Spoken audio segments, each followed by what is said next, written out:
आप बने रहिए वीरेश, क्योंकि आगे भी अपडेट लेते रहेंगे। आगे बढ़ते हैं और बात कर लेते हैं इसी मामले से जुड़े वजू खाने को सील करने के फैसले पर। आज हाई कोर्ट में चुनौती नहीं, ये बड़ी खबर आ रही है। आदेश की सर्टिफाइड कॉपी नहीं मिल पाने के कारण देरी हो रही है और जिला अदालत से आज सर्टिफाइड कॉपी हासिल करेगा मुस्लिम पक्ष। सुप्रीम कोर्ट में होने वाली सुनवाई का भी किया जाएगा इंतजार और मुस्लिम पक्ष के वकील अखलाक अहमद ने इस बात की जानकारी दी है। देखिए, सबसे पहली चीज कि सुप्रीम कोर्ट में भी सुनवाई होनी है। सर्वे के किए जाने ना किए जाने को लेकर के जो याचिका थी उस पर पहले उसका इंतजार होगा कि सुप्रीम कोर्ट का क्या रुख रहता है। और दूसरी बड़ी खबर यह है कि आज वजू खाने को सील करने के फैसले पर हाईकोर्ट में चुनौती इसलिए नहीं दे पाएंगे क्योंकि सर्टिफाइड कॉपी मिलने में देरी हो रही है। इस खबर की डिटेल लेते हैं हमारे सहयोगी मोहम्मद मोइन, जो कि काशी में मौजूद है, विश्वनाथ कॉरिडोर के सामने है और वहीं आसपास की सारी हलचल है। लेकिन ये हलचल सिर्फ वहीं नहीं है, सुप्रीम कोर्ट तक है। किस तरीके के कोर्ट में हलचल और उसकी डिटेल मोइन देंगे। जी मोइन। देखिए, इस विवाद से जुड़ी हुई पल पल की खबरें और सबसे ताज़ा अपडेट आपको एबीपी गंगा पर ही मिल रहा है। एबीपी गंगा सबसे पहले आपको ये जानकारी दे रहा है, अपने दर्शकों को ये जानकारी दे रहा है कि कल जो आदेश हुआ था वाराणसी के सिविल जज की कोर्ट से कि वजू खाने को सील कर दिया जाए, सीलिंग की कार्रवाई भी हुई, लेकिन उस फैसले को जो मुस्लिम पक्ष है वो आज इलाहाबाद हाई कोर्ट में चुनौती नहीं दे पाएगा। दरअसल इसके पीछे दो वजह है कि कल जो मुस्लिम पक्षकार है, मस्जिद की इंतजामिया कमेटी है, उसको अदालत के आदेश की सर्टिफाइड कॉपी नहीं मिल पाई थी और बिना सर्टिफाइड कॉपी के जो है इलाहाबाद हाई कोर्ट में याचिका दाखिल नहीं की जा सकती। दूसरी वजह यह है कि जो मुस्लिम पक्ष है वो उसे आज सुप्रीम कोर्ट में दोपहर के वक्त होने वाली सुनवाई का इंतजार है। उसे उम्मीद है कि वहां आज बेंच बैठेगी, जस्टिस चंद्रचूड़ की अगुवाई वाली बेंच में सुनवाई सुप्रीम कोर्ट में होनी है और जो कल कई दिनों का घटनाक्रम है उसको जो है मेंशन करके अलग से एक एप्लीकेशन दी जाएगी। क्योंकि पहले जो अर्जी दाखिल की गई थी वो इलाहाबाद हाई कोर्ट के फैसले के खिलाफ थी, तो जो नए तथ्य हैं उनको जोड़ते हुए सुप्रीम कोर्ट से गुहार लगाए जाने की तैयारी की गई है। तो मुस्लिम पक्ष दोपहर तक का इंतजाम करेगा और अगर सुप्रीम कोर्ट से सीधे तौर पर कोई राहत नहीं मिलती है तब इलाहाबाद हाई कोर्ट का दरवाजा खटखटाया जाएगा। लेकिन इस वक्त की बड़ी खबर यही है कि मुस्लिम पक्ष की तरफ से आज इलाहाबाद हाई कोर्ट में कल के आदेश को चुनौती नहीं दी जा सकेगी। दूसरी एक अहम बात आपको बता दें कि कोर्ट कमिश्नरों को आज अपनी रिपोर्ट सबमिट करनी है, लेकिन इस बात की उम्मीद ना के बराबर है कि आज कोर्ट के सामने रिपोर्ट दाखिल की जा सकती है। ज्यादा संभावना इसी बात की है कि एक प्रारंभिक रिपोर्ट कोर्ट को दी जा सकती है। कोर्ट से ये गुहार लगाई जा सकती है कि डिटेल्स रिपोर्ट बनाई जानी है। डिटेल्स रिपोर्ट तैयार करने में कुछ दिनों का वक्त लग सकता है, 2 से 3 दिनों का, इसलिए 2 से 3 दिनों की मोहलत दी जाए। हमारे सहयोगी नीतीश हैं और देखिए वक्त नहीं बताया गया है क्योंकि आप ही लोगों ने कल सवाल पूछा था कि कब सबमिट करेंगे ये रिपोर्ट, तो उस पर उन्होंने तय वक्त नहीं बताया था। इसीलिए हम लगातार नजर बनाए हुए हैं। नीतीश का रुख करते हैं और उनसे जानकारी लेते हैं कि कब तक ये रिपोर्ट सबमिट की जाती है, क्योंकि तभी क्लियर होगा ये डिटेल रिपोर्ट है या प्रारंभिक जांच वाली रिपोर्ट है। नीतीश।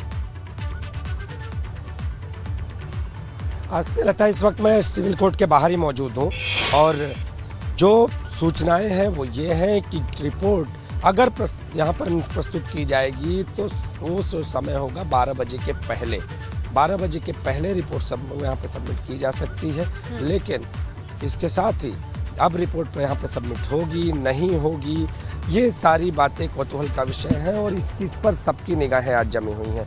आज जिस तरह से मैं वाराणसी के सिविल कोर्ट में मौजूद हूँ, यहाँ पर भी हर किसी के ज़बान पे चर्चा है कि क्या आज रिपोर्ट यहाँ पे प्रस्तुत होगी। तो अब ये देखना होगा और इस पर हमारी भी नज़र रहेगी कि जो कोर्ट कमिश्नर हैं क्या वो रिपोर्ट अपनी प्रस्तुत करते हैं या फिर कोर्ट के सामने अग्रिम जो तैयारियां हैं उन्हें लेकर कोई अर्जी दाखिल करते हैं कि हमें वक्त दिया जाए रिपोर्ट को प्रस्तुत करने का। इसके साथ ही अभी तक कोई प्रारंभिक तौर पर कोई एक रिपोर्ट प्रस्तुत करके इस पूरे मामले में आगे का आदेश लेते हैं, ये देखने वाली बात होगी।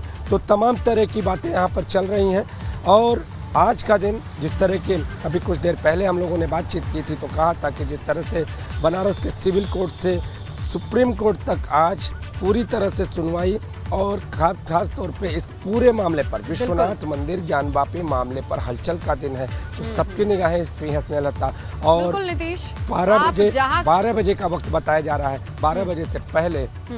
बिल्कुल नीतीश, जहां आप खड़े हैं वहां से शुरू होकर के सुप्रीम कोर्ट तक आज इस मामले से जुड़ी कोई ना कोई अपडेट आती ही रहेगी, आप नजर बनाए रखिएगा। और आप भी हमारे साथ बने रहिए, क्योंकि देखिए इसी मामले पर हम आगे बढ़ के एक और डिटेल आप तक पहुंचाते हैं। शिवलिंग पर मुस्लिम पक्ष की दलील भी सामने आई है। ये क्या दलील है समझिए। देखिए, पुराने फाउंटेन को शिवलिंग बताया जा रहा है, ये कहना है मुस्लिम पक्ष का। फाउंटेन 1 दशक पहले काम करना बंद कर चुका था, ये कहना है मुस्लिम पक्ष का। और फाउंटेन को बंद होने के बाद पाइप को वहां से हटा दिया गया था। पत्थरों का बेस पहले की तरह ही बीच में लगा हुआ है, जिसे हिंदू पक्ष शिवलिंग कह रहा है, मुस्लिम पक्ष कह रहा है ये फाउंटेन का बेस है जो सेंटर में होता है, और फाउंटेन के बेस स्टोन को ही शिवलिंग बताया जा रहा है, ये भी कहना है मुस्लिम पक्ष का। सिविल जज के आदेश को हाई कोर्ट में चुनौती दी जाएगी और वाराणसी कोर्ट के जज को पक्षकार बनाया जाएगा, ये अहम जानकारी है। देखिए, जो मुस्लिम पक्ष का दावा है, सुनवाई के दौरान वाराणसी कोर्ट में आपत्ति दाखिल होगी। तो ये है आगे की रणनीति मुस्लिम पक्ष की, और उनका जो कहना है, उनका एंगल ये है कि जिसे शिवलिंग बताया जा रहा है वो फाउंटेन है और वो काम करना 10 साल पहले बंद कर चुका था, इसीलिए उसके बीच का पत्थर रखा हुआ है, बचा हुआ है, जिसे शिवलिंग कहा जा रहा है। और इस पूरे मामले पर हम आगे जाएंगे और आपत्ति अपनी दाखिल करेंगे, ये बड़ी जानकारी है मुस्लिम पक्ष की ओर से। तो ऐसे में हिंदू पक्ष का अगला कदम क्या होगा, ये वाजिब सवाल है ना। तो चलिए, कोर्ट में रिपोर्ट को अपने पक्ष में बताया जाएगा, हिंदू पक्ष का ये अगला कदम है, और शिवलिंग के आधार को मजबूत करके दावा पेश होगा, ये बात भी सामने आ रही है। और इसी चीज के साथ वो आगे बढ़ सकते हैं। नक्काशी, जो नक्काशी की गई है उसे लेकर भी दावा मजबूत किया जाएगा, हिंदू पक्ष का ये कहना है। और इसके अलावा जो पश्चिम की दीवार के पास मलबे का सर्वे होना है, इसकी मांग की जाएगी, आगे भी मांग की जाएगी। मस्जिद की पश्चिम दीवार 75 फीट लंबी है और इस दीवार की चौड़ाई 30 फीट है। दीवार के पास 15 फीट ऊंचा मलबा मौजूद है और मलबे के भीतर कई मूर्तियां हो सकती हैं, कई साक्ष्य हो सकते हैं, ये हिंदू पक्ष का दावा है। तो समझ रहे हैं आप कि किस तरीके से शिवलिंग मिलने वाले दावे के खिलाफ मुस्लिम पक्ष लामबंद नजर आ रहा है, वो अपने लॉजिक के साथ सामने नजर आ रहा है। तो दूसरा, हिंदू पक्ष की भी आगे की रणनीति सामने आ रही है, धीरे धीरे वो भी बता रहे हैं कि हम आगे क्या करने वाले हैं। तो वाराणसी में ज्ञानवापी मस्जिद परिसर मामले को लेकर के आज सुप्रीम कोर्ट में भी सुनवाई होने जा रही है। सर्वे के खिलाफ मस्जिद कमेटी में याचिका दाखिल की गई है और आज इसी पर सुनवाई होनी है। जस्टिस डीवाई चंद्रचूड़ और जस्टिस पीएस नरसिम्हा की पीठ इस मामले को देखेगी। यह भी आपको बता दें कि मुस्लिम पक्ष ने हाई कोर्ट के सर्वे पर रोक लगाने के इनकार के बाद याचिका ये दाखिल की है और यहाँ से क्या अपडेट आती है ये देखने लायक होगा, जानना होगा, और हम आप तक ये खबर जरूर पहुंचाएंगे, क्योंकि इसी मामले से जुड़ी सुप्रीम कोर्ट में आज सुनवाई का दिन है। जब ये मामला पहुंचा तो कोर्ट का ये रुख था कि बिना पूरा मामला पढ़े हम आनन फानन में कुछ भी सुनवाई नहीं कर सकते, वक्त लेना होगा, और वो वक्त था आज का। देखते हैं इस पर क्या रुख रहता है कोर्ट का, सुप्रीम कोर्ट का।